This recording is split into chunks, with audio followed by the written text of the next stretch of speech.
All right, part two. Why the F did you stay?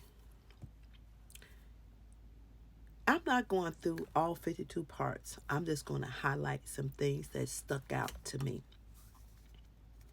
And even if you talk to somebody, I tell people all the time, even when I'm doing my lives, these days people will make themselves seem like they're something that they're not. I'm sure there are women on here that can attest to people that they started to date and they found out they were not who they were, right?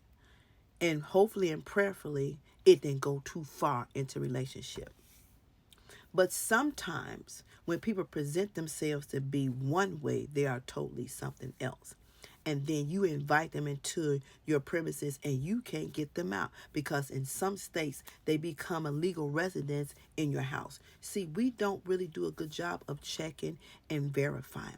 We don't do a good job of bringing our expectations to the table. We don't do a good job of waiting and seeing. We don't do a good job or lengthy dates and see what's going on with the relationship, right? So, in one of the episodes, what stuck out to me was when they had been talking, right? She was impressed, that he showed up where she was when her tire went out.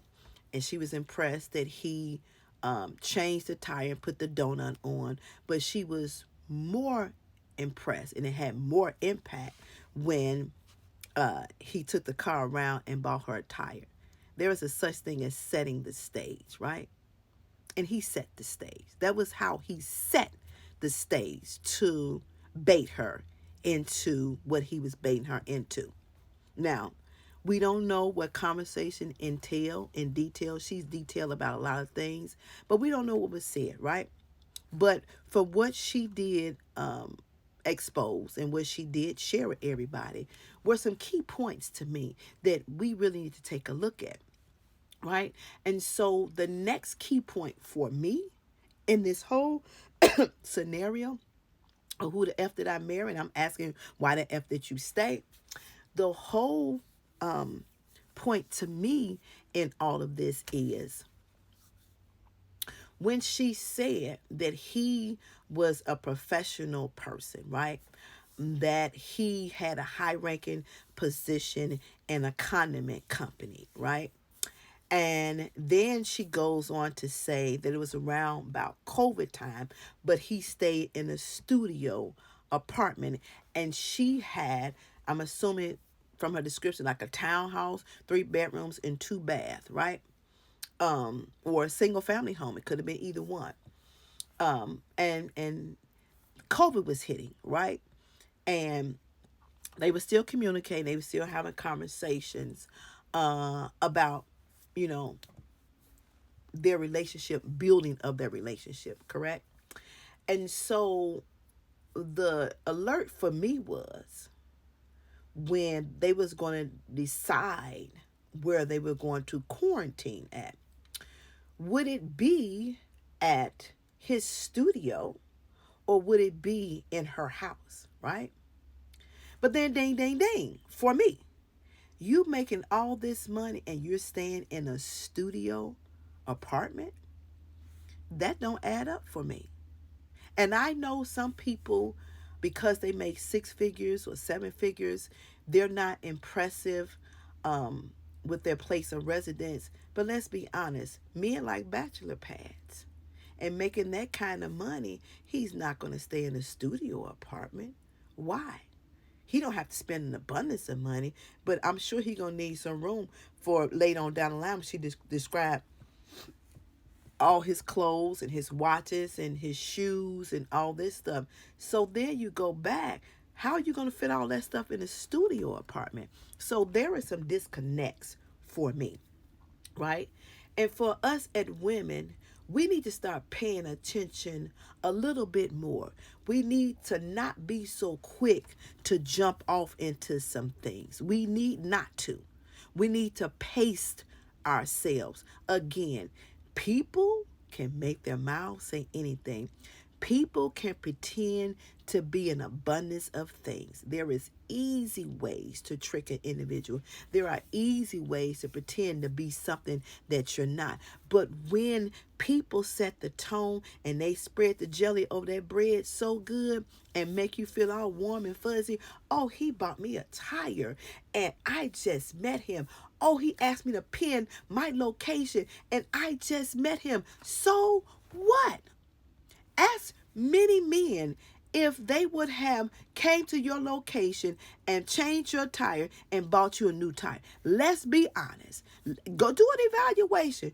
Do a survey with men and see how many men would have asked you to pin the location and how many men would have came there and bought you a tire. Most of them would have probably said, okay, well, let us reschedule. I'm going to let you go and take care of your business and then call me tomorrow and let me know we can meet up again, right? Let's if we're going to be real, let's be 100, right?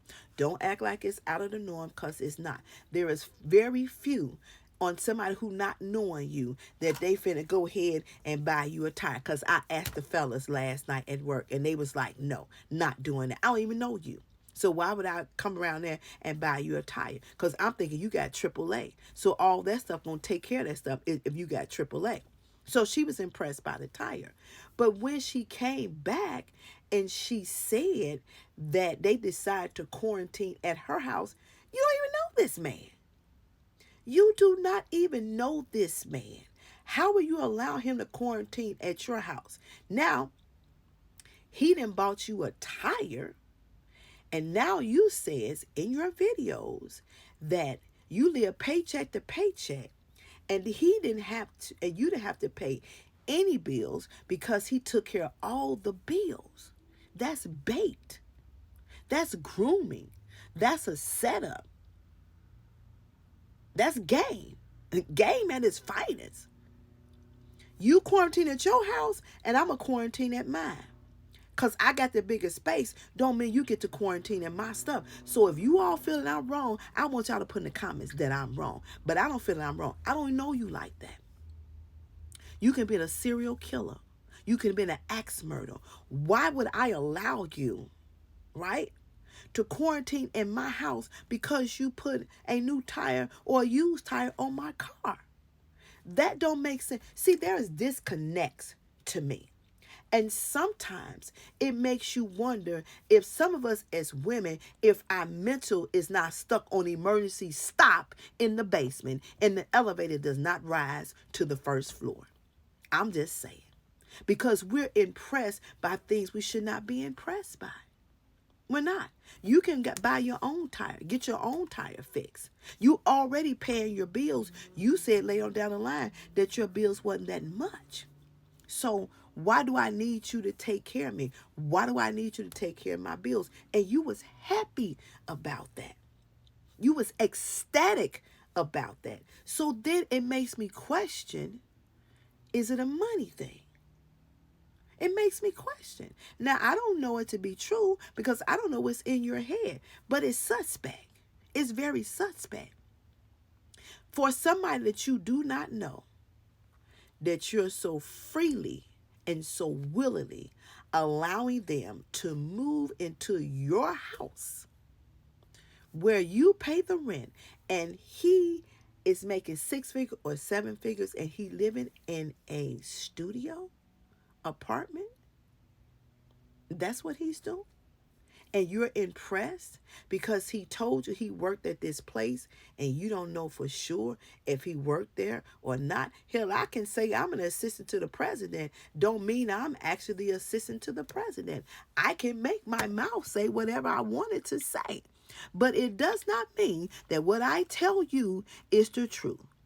It doesn't. And we need to understand, when people have a desperation, when people have a need, when people are good at scamming, when people are good at gimmicks, when people are good at trickery, when people are pathological liars, they'll make fish look like a steak, and you know it's fish. So the question is, were your eyes and your ears open, or were you impressed by the materialistic things and the perks and the privileges. Think about it.